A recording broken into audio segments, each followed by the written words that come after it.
Սիսակ Գաբրիելյան, համեցեք։ Շնորհակալ եմ, պարոն Ֆարմանյան։ Արձագանքի ժամանակ են հարցը կտան, որը տվեցի խմբակցության քարտուղարին, որտեղ ենթադրում դա ավելի կարճ պատասխան է ենթադրելու, քանի որ շատ խոսեցիք պետական պարտքից, երեք օրինակ այստեղ էլի ձեր մասնագիտությամբ կարծես թե դոկտոր կա, որ ասեց, որ օրինակ այս 1.4 միլիարդ դոլարի զենք որ առել է, դա նույնն է, որ 10 տարի առաջ 200 միլիոնի ենք առել։ Հիմա այդ նույն տրամաբանությանը, եթե դուք համաձայն եք ու խոսում եք պետական պարտքից, կա՞նք ասենք, որ այդ դեպքում 14 միլիարդ դոլար էս բային պարտքը հավասարազորա 10 տարի առաջվա 2 միլիարդ դոլար պարտքի եւ հետեւաբար մենք քչացրել ենք մեր պարտքը։ Էսա կասեմ, ու մեկը քանի որ շատ է խոսում, ես կարող է թվա տենց ինչ-որ պրիմիտիվ, ասած շատ եմ երկիծանքի չեմ վերածում էլ, բայց քանի որ պետական պարտքը գալիս են տարբեր բանաձևերով, բաժանում են ծնվածելը, չծնված երեխեքի քանակով, բան ասում այսքան պարտք ունի, կարող եք ասել մի հատ երկիր, կոնե վերջին 40 տարում, որ պետական պարտքը չի տվել, իր այդ ինչ ա եղել։ Ես օրինակ ասում կարող եք ասել մի երկիր։ Պարոն Ֆարմանյան, դուք մի հիմա միջամտեք, հարցը կավարտի։ Այդտեղ բարձ բան կա, ականջակալ կա, եթե չի լսում, այն ձախ կողմի վրա։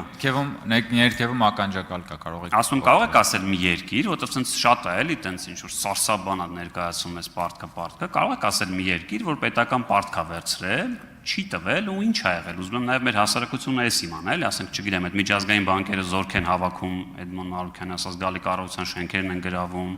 թե օրինակ Հայաստանի դեպքում էլի սարկազմով իհարկե ասում, բայց չգիտեմ, սահմանները բացում են 300,000 ադրբեջանցիներ են գալու, ինչ ա լինելու, որ այսքան ասում եք, այսքան պարտք։ Ուզում եմ անկեղծ հասկանամ, տենց մի հատ երկիր կա, որ պարտք ա վերցրել, չի տվել ու ինչ ա իր այդ լինում, էլի։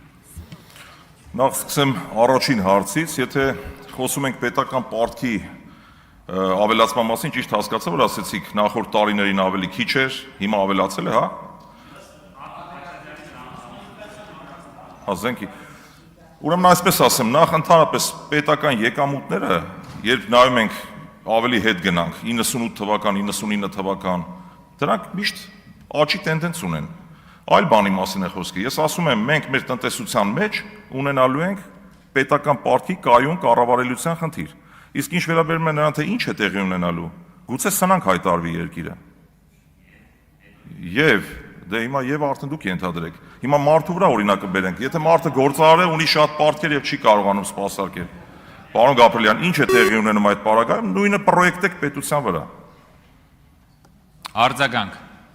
Շատ լավ, դրա համար էի հարցնում, որ արդյոք վերջին օրինակ, չգիտեմ, 40 տարում տենց մի հատ դեպք գիտեք, որ պարտք ա վերցրել պետությունը, չի տվել ու այդ երկրին սնանկ են ճանաչում, հասկանալ ու քաղաքացիները, որ այդ լուրը կարդում են ընդդիմադիրների, որ այ ամեն ծնված երեխայի վրա կա այսքան $1000 պարտք, տրամաբանական հարց տա, ասի, օրինակ, չգիտեմ, որ չտամ տենց համաշխարհային ԴՀԿ ծառայություն կա, որ գալու է, օրինակ, չգիտեմ, ինձանից վերցնի, ունեմ ժամանակ, պարոն Քոն։ Ձեր հետ չեմ։ Հարգելի գործընկերներ, խնդրում եմ պահպանել լռությունը։ Դա էդ էի ասում, կա տենց մի հատ օրինակ, որպեսզի նաև կոպիտ ասած գլխի գալիքը իմանա այս ժողովուրդ, որ այսքան սենց սարսափացնում եք, ասում եք, այսքան պարտք ունես, կարող է պարզվի, որ վերջում հա դեմր ասում դե չիլի վիճակն է։ Հիմա չեն կարող, չի ստացվի, չեն տա։ Բայց քանի որ 20 վայրկյան ունեմ, ասացիք ապօրինի է հանել։ Ես ուզում եմ հասկանալ, եթե ձեր ընդդիմադիր այսօր գործընկեր ձեզ ապօրինի չհեռացներ, դուք շարունակեիք մնալ գուցե էլի այդ ծառայությունում, կարծես իր այդ նաև առիթ ենք ունեցել աշխատելու ու կարող է տեսականից ասել, որ դուք օրինակ քաղաքացիական պայմանագիր կուսակցությունից ներկայացվեիք որպես այս հանձնաժողովի նախագահ, ուզում հասկանամ ձեր մոտիվը որն էր դառնալու ընդդիմադիր, արդյոք այդ այսօրվա ձեր ընդդիմադիր գործընկերոջ ապօրինի ձեր հանդեպ կայացված որոշումներ, որ դուք դարձական եք։ Պարոն Գաբրիելյան, ես եղել եմ պրոֆեսիոնալ ծառայող, ես չեմ զբաղեցրել քաղաքական պաշտոն։ Ինձ ընդունել են աշխատանքի մասնագիտական գիտելիքների հիմքով եւ ինչու եմ ասում ապօրինի ազատվել եմ, եթե դուք հիմա ուսումնասիրեք պետական եկամուտների կոմիտեի կառուցվածքը, ապա կտեսնեք, որ միայն արևմտյան մաքսատուն վարչությունում է երկու իրար հետ կապ չունեցող բաժին միավորվել միայն այն բանի համար, որից կարողանան ազատել աշխատանքից։ Ես փորձեմ մանրամասն ներկայացնել խնդիրը, որ մութ բան չմնա։